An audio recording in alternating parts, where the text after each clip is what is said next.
Hi, this is Susan Broder from Speak Languages and Travel the World, your English teacher here to help you with your fluency and make you make the most of your time, since I know that many of you are really busy and don't have time to optimize a day. And so, of course, the best thing to do is to try and learn a language without actually stealing time from your family, from your hobbies and things you enjoy doing.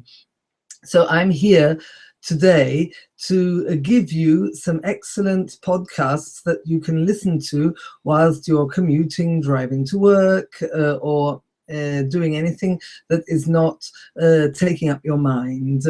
Now, why am I doing this?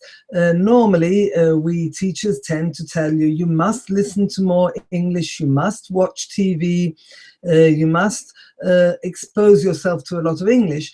But then we leave you to your own devices. And if you don't have time, of course, it takes time to also look up quality websites. So, of course, it really does depend on what your objectives are. Some people prefer business English. Some people want to specialize in conversational English. Others need academic English. So those are very specific, and I might go into those one day. What I'd like to share with you are the podcasts and the videos that I most enjoy sharing with my general students, and then everyone picks a little bit of what they're particularly interested in.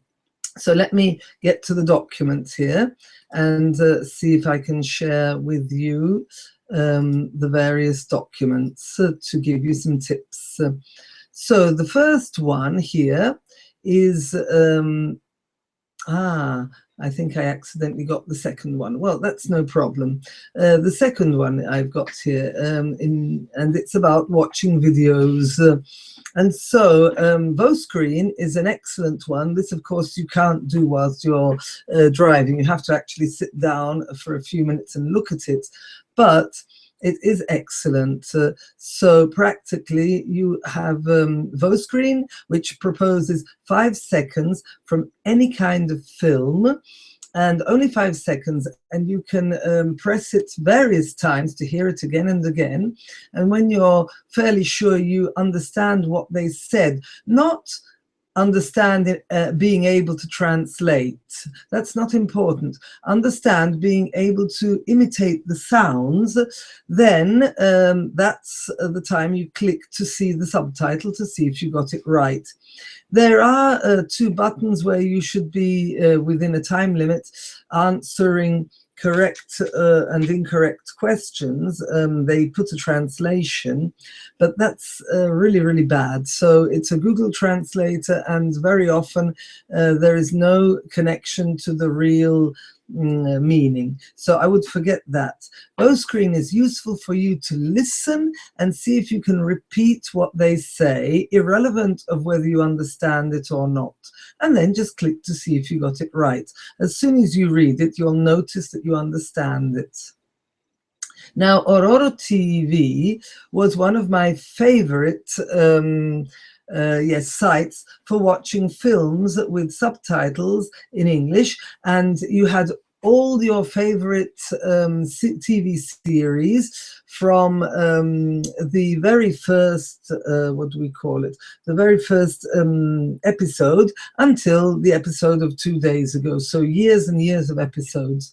Unfortunately, now in Europe, some countries have blocked it.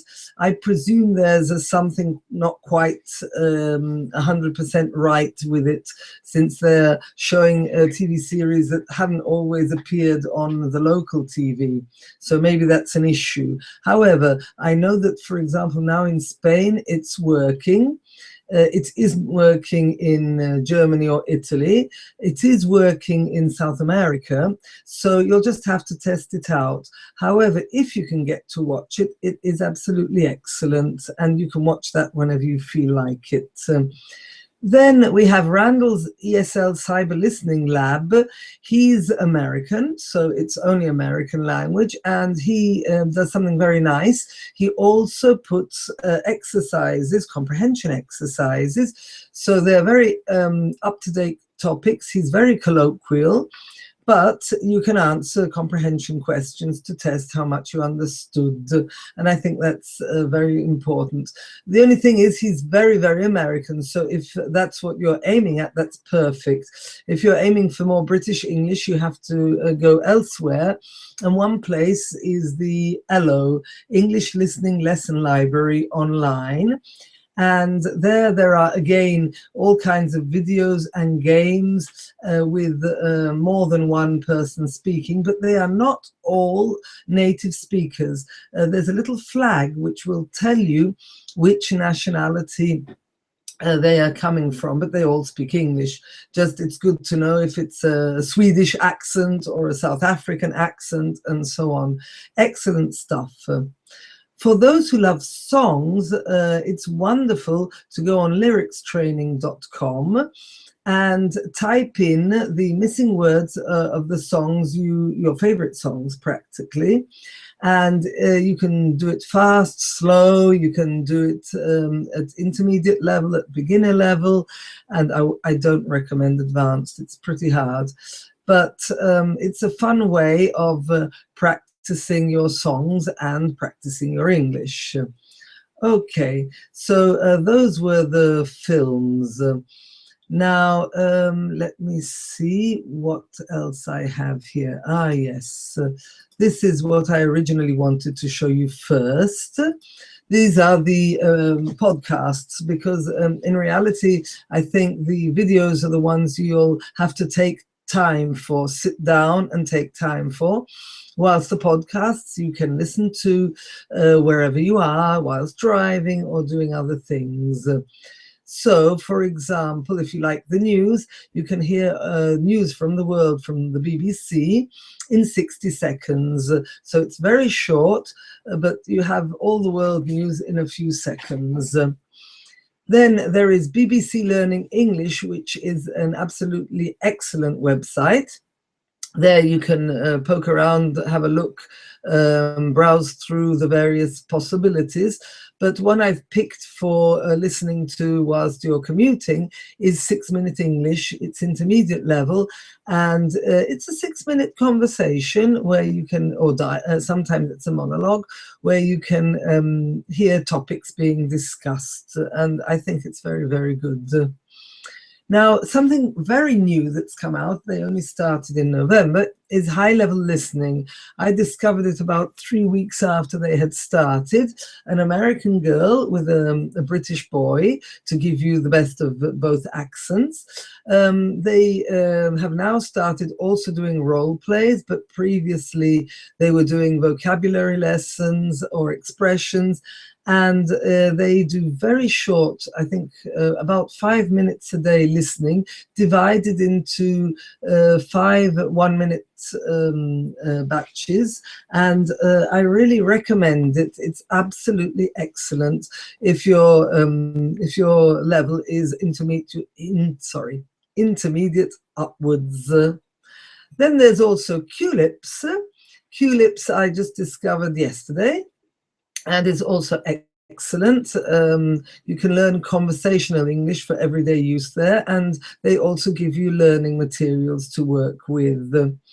Now, about a year ago, a student of mine told me that he uses TuneIn, which is a radio app for podcasts in various languages, should you be learning any other languages. But he said that he listens to Culips, which is an excellent podcast, he said, on Canadian radio. And I hadn't actually realized that it was such a good website. So I only checked it out yesterday, unfortunately. So let me see what else I wanted to show you. I think it's here now. Yes, this is the final thing I wanted to show you. There is Youglish, that I only discovered very recently as well. It gives you 5 minutes of video every day, which you can improve your pronunciation with real people, real situations. And then you can also learn 1 word a day with definitions, synonyms, and so on. It's really stimulating. If you subscribe to their newsletter, you get, I think almost every day, you get an invitation to check out one or the other parts of the Youglish site. And finally, there are the TED Talks. Now, TED Talks, of course, are not academic necessarily, but in any case, people are speaking really nicely. It's a really well-prepared speech, so it's not really conversational.